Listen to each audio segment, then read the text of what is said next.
Good morning. My name is Alasdair. I am a partner in our insurance sector, and I am very happy to be joined today by my colleague and senior solicitor, Alannah Williams, who also practices in this area. A couple of housekeeping points before we start, if I may. First, to let you know the session is being recorded, and whilst you can see us, we can't see you.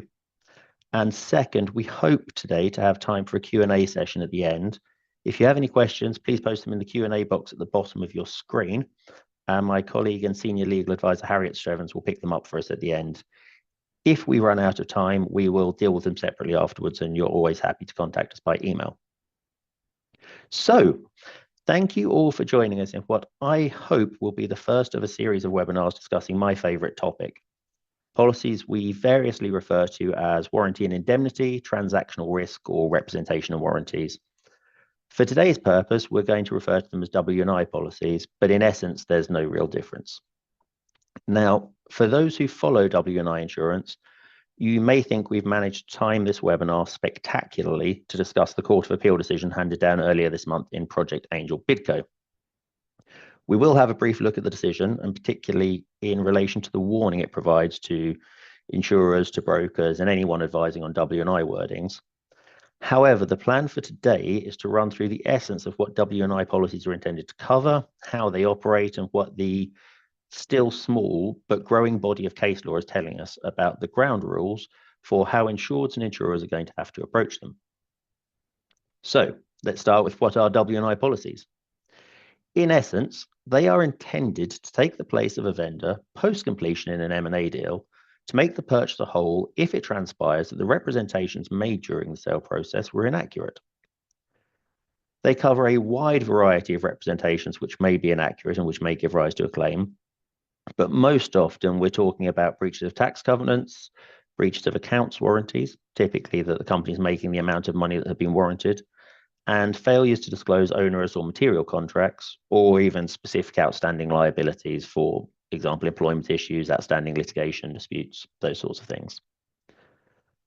The world of W&I claims brings with it the full spectrum of coverage issues, from fair presentation of the risk, principally around what the newly insured purchaser knew or should have known about the target, to whether there's been a breach at all, and if so, whether that breach is, in any event, material. And finally, if there is a breach of which the insured knew nothing at the time of purchase, how do you quantify that loss? So let's start with presentation. W&I policies are almost exclusively specific project policies, in much the same way as a car or a contingency policy. Now, the result of that is that going into the cover, everyone is fairly clear about the scope of the risk. They know the type of company being purchased, they know its size, its market, its reported turnover, they have the standard boilerplate warranties, which are agreed, and the price that's going to be paid for it. As a result, while the typical duties of fair presentation remain in place, as do the typical remedies, for example, you do have reductions in limits of indemnity, but they tend to be less prevalent as, for instance, the premium tends to be set as a percentage of the purchase price and is therefore relatively static. So that leaves the main battleground as issues revolving around what the insured knew about the company when it agreed to the purchase. Now that brings us to the first real tension in W&I insurance. The intention of the policy is to cover breaches of the vendor's representations or warranties. If you're the purchaser and you know you have an insurance policy backing the transaction, where is the incentive for you to really go digging and find out whether there's a fly in the ointment and if there's anything in the vendor's books you should really be taking into account? Now, that had always been a concern for solicitors dealing with W&I claims. However, last year brought us for the first time a couple of cases which gave us the first real illustration of how courts are going to consider claims under W&I policies, namely Finsbury Foods and Project Angel Bidco. Alannah, can you tell us a bit more about the Finsbury Food decision? Sure. So the case of Finsbury Food and Access Corporate Capital was actually only the second major case in the English courts to look at W&I coverage. The 2023 decision of the Court of Appeal looked at issues involving the actual knowledge of the claimant policyholder, the policy construction, materiality, and quantum. To quickly set the scene, Finsbury, the claimant, is a group of manufacturing companies related to food, including various bakery businesses. The case involved a claim by Finsbury against the defendant underwriters under a buyer-side W&I policy in relation to its purchase of a company called Ultrafarm. Before its sale to Finsbury, Ultrafarm was a specialist manufacturer of gluten-free baked goods, including to Marks and Spencer, who sold its gluten-free bread under its own M&S brand. The making of gluten-free bread is not straightforward. It is more expensive to manufacture than ordinary bread and also commands a premium price. To this end, the sale and purchase agreement required Ultrafarm to provide a number of warranties, including a trading conditions warranty, and a price reduction warranty. Both of these are shown on the slide, so I won't read them verbatim. In essence, following completion of the sale and purchase, the newly consolidated companies failed to reach the targeted levels of profit. Finsbury claimed that Ultrafarm had breached warranties in the SPA, including by agreeing and implementing recipe changes and agreeing price reductions with M&S, which Finsbury said it hadn't known about. It contended that this had reduced the overall value of Ultrafarm's business by £3.2 million, and it made a claim against its W&I insurance policy. Underwriters ultimately rejected the claim, saying Finsbury would have purchased Ultrafarm for the same sum of £20 million in any event. How they reached that purchase price is another issue we'll come back to later. So, taking a closer look at the terms of the SPA and the W&I insurance policy in that case. The SPA provided a limitation of liability in respect of the warranties offered by Ultrafarm. The so-called knowledge exception provided that the warrantor would not have any liability in respect of any warranty claim to the extent that Finsbury as buyer had actual knowledge. This was of the circumstances of such warranty claim and was actually aware that such circumstances would reasonably likely give rise to a warranty claim. This clause was limited to the actual knowledge of 3 particular staff members who dealt with the transaction. The W&I insurance policy included a known issues or knowledge exclusion. This stated, and I quote, "Underwriters shall not be liable to pay loss to the extent that it arises out of any breach in respect of which transaction member had any actual knowledge prior to the commencement date." The policy defined actual knowledge, and I think it's worth reading. This defined actual knowledge as the actual personal knowledge of the relevant person, and for the avoidance of doubt, does not include imputed knowledge of the relevant person, nor does it include any actual constructive or imputed knowledge of any director, officer, employee, advisor, or agent of the insured. So a fairly restrictive definition. So what did that mean for Finsbury? And what does it mean for us looking more widely at coverage under W&I policies? Lionel Percy KC, sitting as a judge in the commercial court, didn't accept Finsbury's evidence. The judge found that the transaction team were aware of the recipe change, which he found had come into effect before the relevant account date, and was not in any event a material adverse change, such that there was no breach of the trading conditions warranty. In any event, the judge found that even if there had been a breach of the trading conditions warranty in the SPA, it would have fallen foul of the known issues or knowledge exclusion in the W&I policy. As far as the price reductions, the judge held the natural wording of the warranty clause was to be favoured, and that the clause was seeking to protect the position between the account date and conclusion of the SPA. The warranty was directed at the date upon which the price reduction is offered or agreed to be offered, and not the date upon which it actually becomes effective. The judge considered, and I quote, that it could be assumed that Finsbury as purchaser had carried out all necessary due diligence prior to the account date, and that the warranty was not intended to be a panacea to resolve any unforeseen consequences of Finsbury's admittedly light touch approach to due diligence. Alasdair, do you want to talk a bit about the issues of breach and materiality? I would love to, thanks.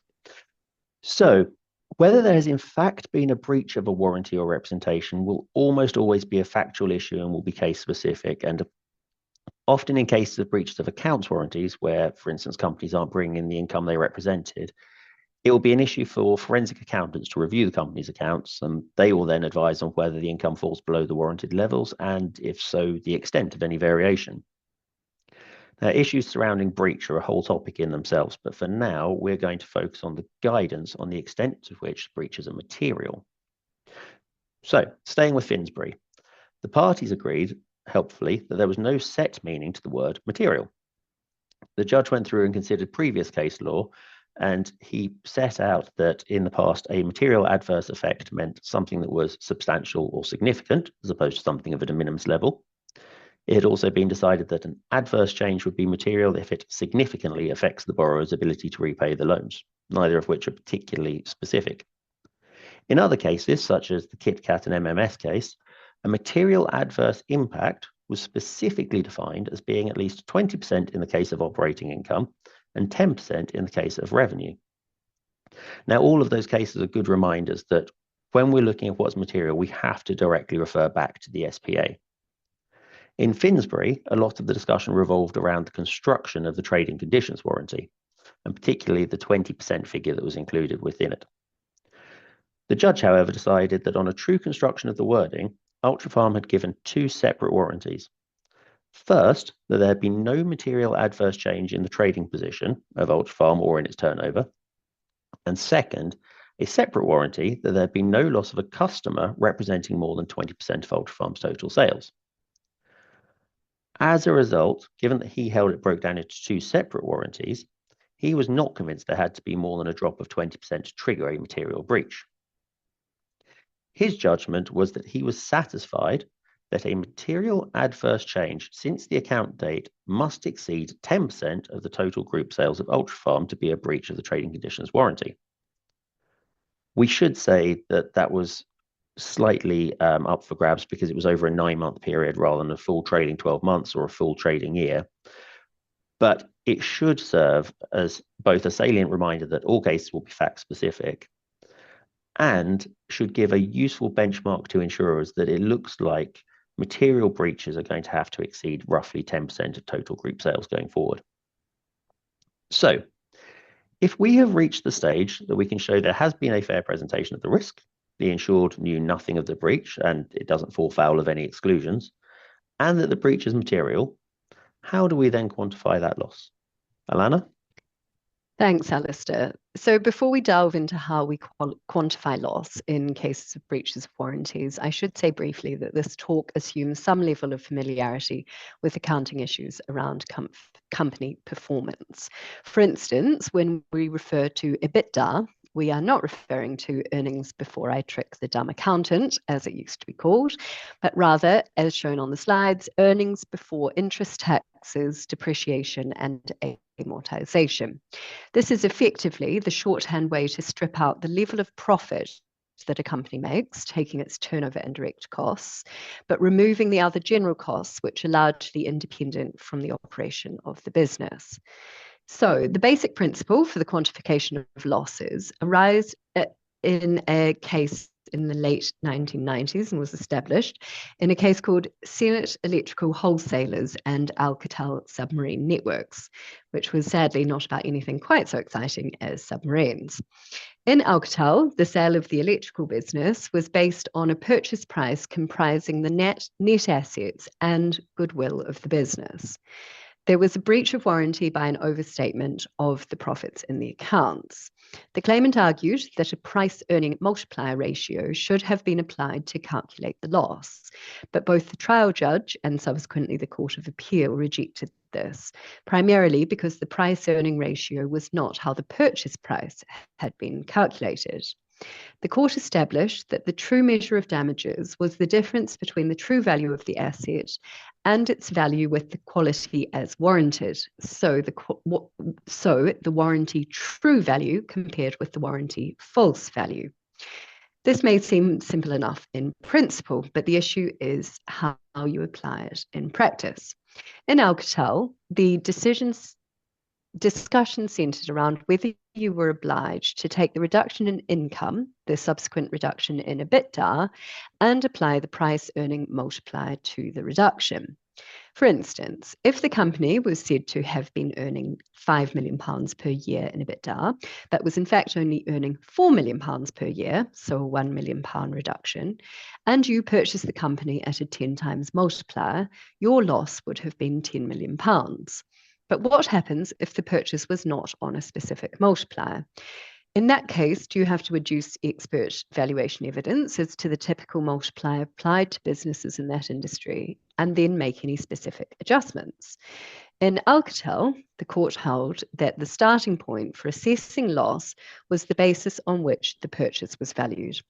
That could be a price to earnings ratio, i.e., the ratio of share price of a stock to its earnings per share, but it could equally take into account other factors, like if the goodwill of a company was factored into the purchase price as a specific variable, such that the price was agreed away from a price to earnings ratio that should similarly be factored into calculating the relevant loss. This principle once again reared its head in Finsbury Food and Axis when considering what the as warranted value of Ultrafarm was at the time of its purchase, and whether the purchase price paid of £20 million reflected that warranted value or was an overpayment. Both parties agreed, as in Alcatel, that the conventional way to value Ultrafarm is by taking a conventional run rate EBITDA multiplied by an appropriate multiple. The parties agreed the run rate or maintainable EBITDA value was £2 million. The disputed issue was the multiplier to be applied. As I mentioned earlier, Finsbury purchased Ultrafarm for £20 million. Finsbury said that was the as warranted value on the date of the sale and purchase agreement, and this was roughly 10 times its allegedly warranted £2 million EBITDA. Finsbury's contention was that the price reductions agreed with M&S amounted to around a £414,000 sum. And given the multiplier they'd used to arrive at the purchase price, Finsbury initially calculated a claim of around £4 million against their W&I policy. Notwithstanding the discussions around Finsbury's actual knowledge and the operation of the known issues exclusion, both parties adduced expert evidence in relation to the value of Ultrafarm and the impact of the price reductions agreed with M&S. However, as a reminder to those dealing with W&I claims, the judge in Finsbury decided he did not need to decide on the appropriate multiplier. The judge held that, and I quote, Finsbury made no effort to reduce the price or alter the deal because the reality was that the £20 million price was the price demanded, was the price which had been fixed from the beginning, and was the price that represented the perceived value of Ultrafarm to Finsbury.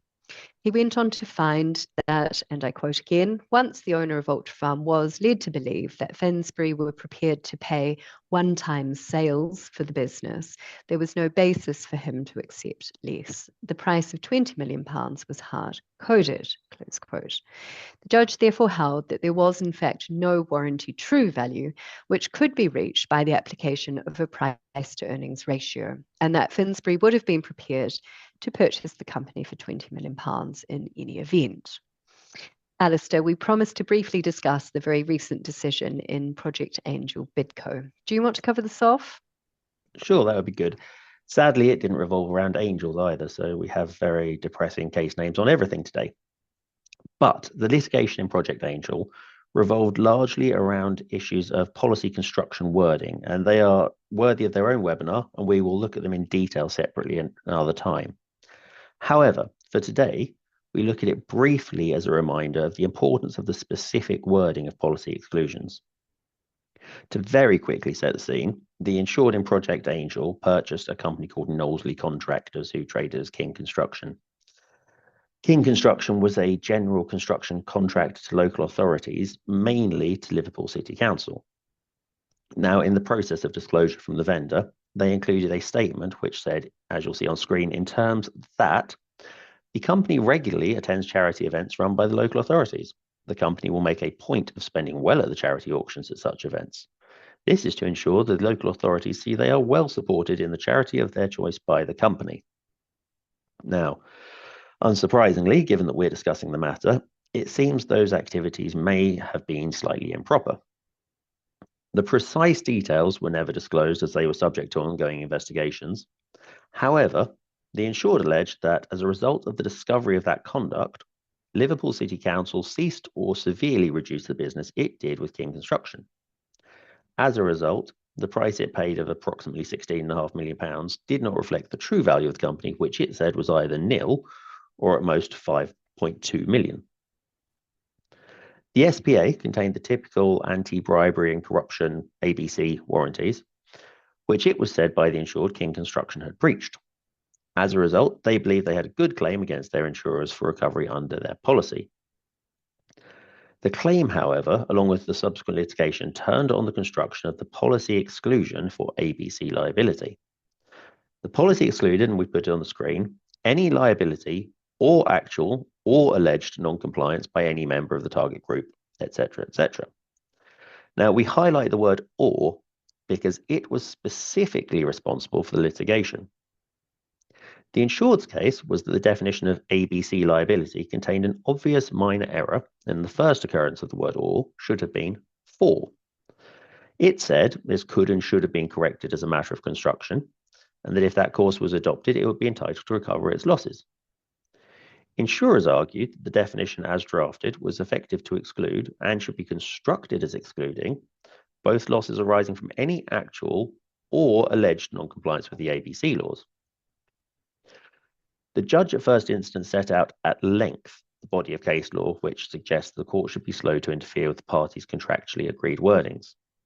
They should only interfere if the wording resulted in an inherent absurdity, and the judge found that there was no absurdity, even if it may have materially altered the extent of the cover to which the insured believed it was entitled.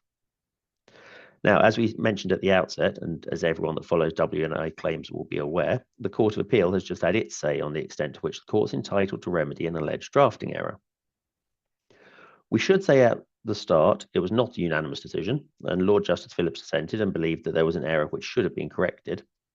However, the majority of the Court of Appeal held, notwithstanding the apparent inconsistency, and notwithstanding insurers struggled to give an example of an ABC claim which would be covered by the policy and would fall outside the exclusion, the court would not interfere to rectify a bad bargain. It would only become involved if there was both A, a clear and obvious error in the drafting, and B, a clear and obvious cure for that mistake. And the majority held there was not principally around the cure. Now, you may think that it looked like a simple typo and you may not agree with the decision, but it does serve as a timely reminder that the courts are highly likely to take the wordings and exclusions of policies at face value. And there's probably little mileage at the moment in challenging any at least relatively obvious constructions. So general principles, where do we go? Well, while the recent case law has provided a valuable set of illustrative parameters for the assessment of any alleged W&I loss, it does provide useful reminders at the moment of the need to look back on each instance at the specific factual background. What was known, what was agreed, why was it agreed? There's been quite a lot of suggestion in the market recently about the W&I market moving to generally accepting that both insurers and insureds agree a single forensic accounting expert to assess the breach and the value of any consequent loss. And while in principle that sounds like a very sensible proposal, the intrinsic value of W&I claims, particularly to the insured, along with the recent case law reminders, serve to demonstrate the difficulty in convincing both sides to put their fate in the hands of one individual. Takeaways. What do we think? For now, I think we have to say that we believe it remains prudent for those involved in W&I to employ regular checks and carefully review the wordings of the SPA, the contemporaneous deal documentation, and then constructively approach the discussion of the impact of any breaches. I'm conscious, have covered a lot in the time we've had so far, but I think we may have a little time left over for questions. Harriet? Yes, we do. As I try to actually exterminate the whole webinar myself. However, going back to the questions, just enough for two. One of you referred to a phrase, amortization. I think it might have been you, Alannah, and it struck me as a word that perhaps it might require a bit more of an explanation for the audience, if you wouldn't mind, please. Sure. So in essence, amortization is the equivalent of depreciation, but for intangible assets. So The same way you might buy a car for £20,000 and say that after 4 years it is essentially worthless and therefore has a £5,000 deduction per year, you can do the same with intangible assets. Say, for instance, you purchase a company and pay £5 million specifically for its goodwill, and you think that the goodwill will disappear after 5 years as the name recognition disappears and it gets subsumed into your brand. You could then write off £1 million per year in depreciation of that intangible asset. So that's what we call amortization. I hope that helps. As clear as a bell. Thank you very much indeed. Alasdair, just briefly, when you were speaking about valuing the consequent loss, you hinted that suggestions have been canvassed to insurers and insureds that they might agree to the appointment of a single forensic accounting expert to assess both the breach and the value of any loss. But you also felt this would be an unlikely move. I mean, given that most of the litigation these days are actually using single joint experts, are you really suggesting that you can't foresee a situation where this entrenched view for this arena might not change? I think that is probably a longer answer than we have time for, but I don't think that there are no areas in which this would be a very good and probably easily accepted idea. For instance, if you have breaches of material contracts where there are third parties who are still owed liabilities, the speed of having a single joint expert in the agreement is probably in everyone's interest. And I also think if you have frequent purchasers and users of W&I on the purchase side, then they will be on board with any discrepancies being ironed out and the benefits outweighing a specific downside. But where you're looking at more infrequent purchases of companies where this is a much bigger deal to them and the value of that company really matters to them, if there are still areas where there are discussions about the level of an appropriate multiplier, then I think they tend to want someone that's going to be on their side, and so will be slow to adopt it. So it's a bit of a wait and see situation. It is. Well, that's all we've got time for today, I'm sorry. So for that reason, I'm going to pass back to you, Alasdair, to close up. Thank you. Wonderful. That was a really interesting discussion. So thank you to everyone for joining us. Please complete the feedback form. We'd love to see what you think. It will be on your screens when we sign off. And please let us know any topics you'd like us to consider speaking about in the future. Also, please remember, if there's anything you'd like to discuss, feel free to get in touch and we can come back to you offline. While we're here, our next session is on the 27th of June, when my colleagues Neil Innes, Laura Maelstrom and Alexa Jones will be exploring recent regulatory issues. Try saying that quickly. But for now, we hope you will join us on that occasion. Have a great rest of your day and the long weekend when it arrives. Thank you.